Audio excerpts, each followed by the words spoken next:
Welcome friends.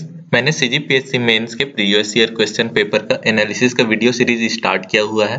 तो आज मैं आपको पेपर 3 पार्ट 2 यानी कि कॉन्स्टिट्यूशन एंड पब्लिक एडमिनिस्ट्रेशन, संविधान और लोक प्रशासन का एनालिसिस बताने वाला हूं। तो सबसे पहले हम सिलेबस देख लेते हैं।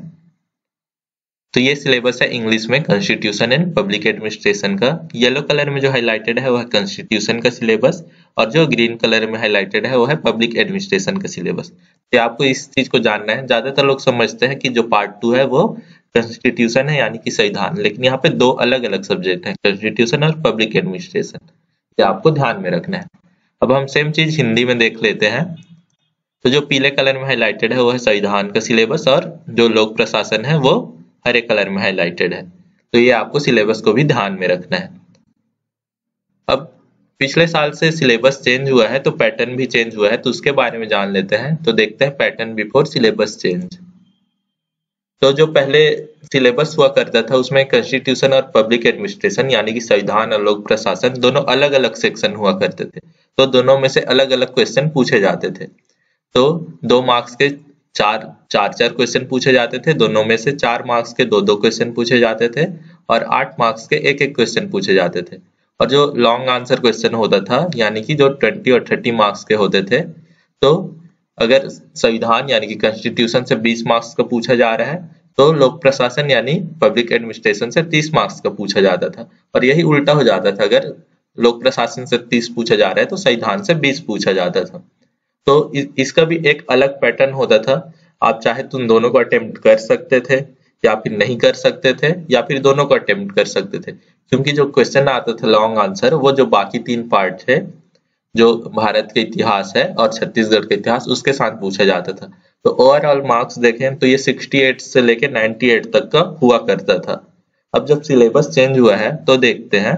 तो पैटर्न बिफोर सिलेबस चेंज।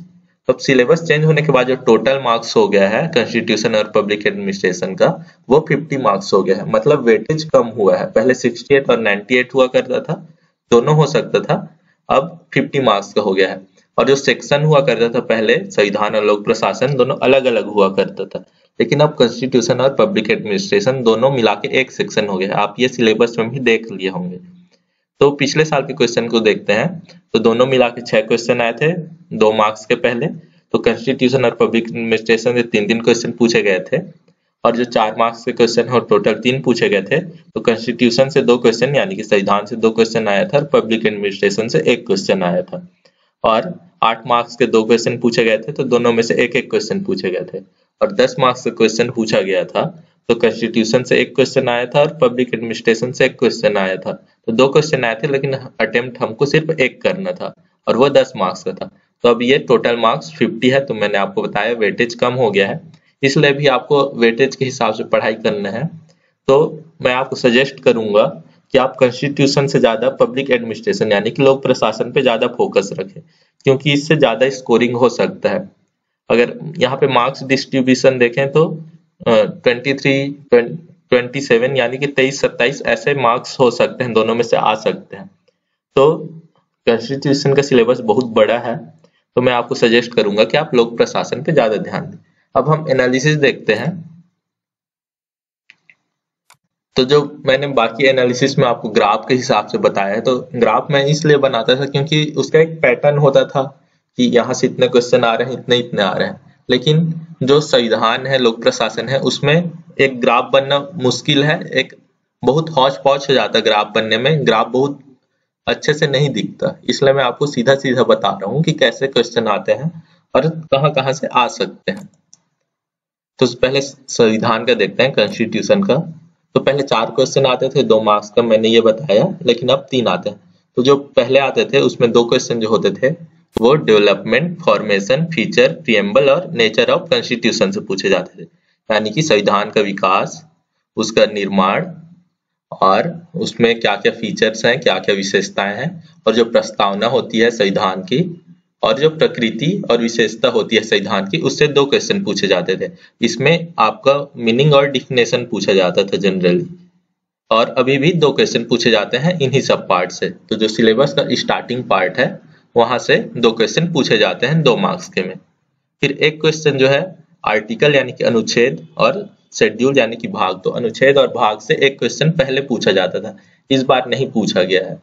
अब 3 क्वेश्चन हो गया है, तो जो एक अलग क्वेश्चन है वो किसी भी दूसरे टॉपिक से पूछा जाता है। तो जो सिलेबस देखेंगे आप, तो जो स्टार्टिंग के 3-4 टॉपिक है उसको छोड़ के जो बाकी टॉपिक बच जाते हैं वहां से क्वेश्चन पूछे गए हैं, और इसमें भी मीनिंग या डिफिनेशन ही पूछा गया है या फिर टाइप, ये सब पूछा गया है।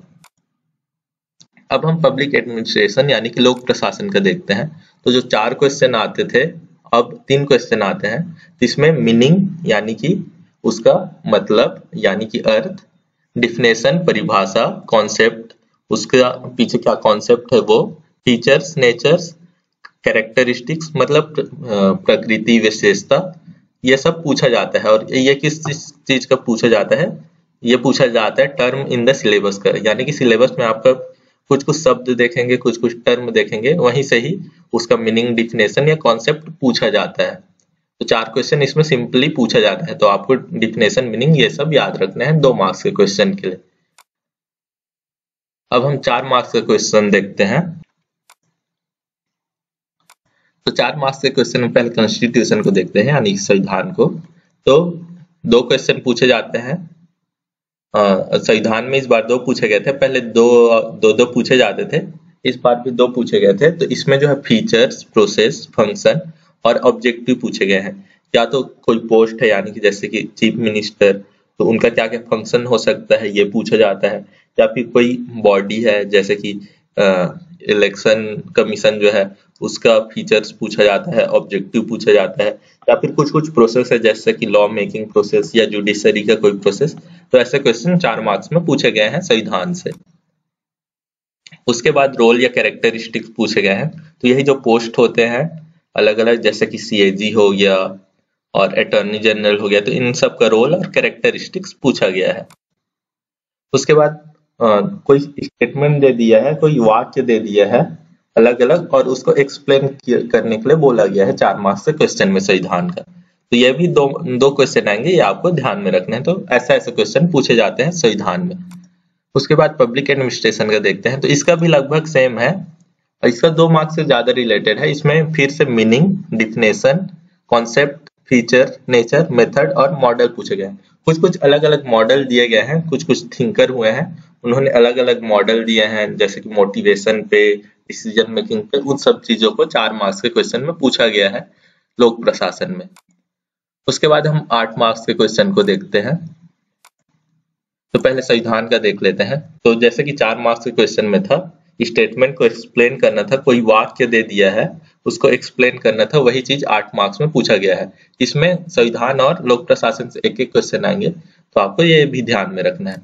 तो स्टेटमेंट को एक्सप्लेन करना था, और उसके बाद कुछ कुछ टर्म है या फिर कोई बॉडी है या फिर कोई पोस्ट है, उनके बारे में भी एक्सप्लेन करने के लिए बोला गया है, उनके फंक्शन, पावर, इन सबको, तो उन सबको भी एक्सप्लेनेशन आपको देना होता है 8 मार्क्स के क्वेश्चन। उसके बाद कुछ कुछ डिस्क्रिप्शन पूछता है कि जैसे कोई आर्टिकल है या शेड्यूल है तो उसको डिस्क्राइब करने के बारे में बोला जाता है, कोई बॉडी है या फिर अलग अलग चीजें जो होती है कॉन्स्टिट्यूशन में, उन सब चीज का डिस्क्रिप्शन पूछा जाता है 8 मार्क्स के क्वेश्चन। फिर पब्लिक एडमिनिस्ट्रेशन में देखते हैं, इसमें भी एक्सप्लेनेशन पूछा जाता है कि वही कोई टर्म दे दिया है या फिर अलग कोई बॉडी है उसके बारे में एक्सप्लेनेशन यानी कि विस्तार से पूछा जाता है, उसी चीज को 8 मार्क्स के क्वेश्चन में पूछा जाता है। और सेम चीज है डिस्क्रिप्शन, फिर से पब्लिक एडमिनिस्ट्रेशन में पूछा जाता है, कोई टर्म दे दिया रहेगा या कोई प्रोसेस दे दिया रहेगा, उसको डिस्क्राइब करने के लिए बोला जाता है। अब हम लॉन्ग आंसर क्वेश्चन को देखते हैं। तो लॉन्ग आंसर क्वेश्चन में फिर से वही चीज आ जाता है कि कोई स्टेटमेंट दिया है उसको एक्सप्लेन करना है कॉन्स्टिट्यूशन यानी कि संविधान में, और फिर किसी भी बॉडी या फिर कोई पोस्ट है जैसे कि चीफ मिनिस्टर हो गए, प्राइम मिनिस्टर, प्रेसिडेंट, तो उनके फंक्शन को एक्सप्लेन करना होता है, डिस्क्राइब करना होता है। और पब्लिक एडमिनिस्ट्रेशन में सेम चीज आ जाता है कि कोई स्टेटमेंट दे दिया है उसको फिर से एक्सप्लेन करना होता है, और कोई भी अलग बॉडी हो गया या फिर कोई टर्म है उसको भी एक्सप्लेन करना होता है, उस चीज को डिस्क्राइब करना होता है। तो यही सिंपल पैटर्न है इसका, जो पब्लिक एडमिनिस्ट्रेशन है और कॉन्स्टिट्यूशन को। आपको हाँ बस एक चीज ध्यान में रखना है कि आपको अपना ज्यादा फोकस जो है लोक प्रशासन पे रखना है, पब्लिक एडमिनिस्ट्रेशन पे, क्योंकि ये ज्यादा इजी है।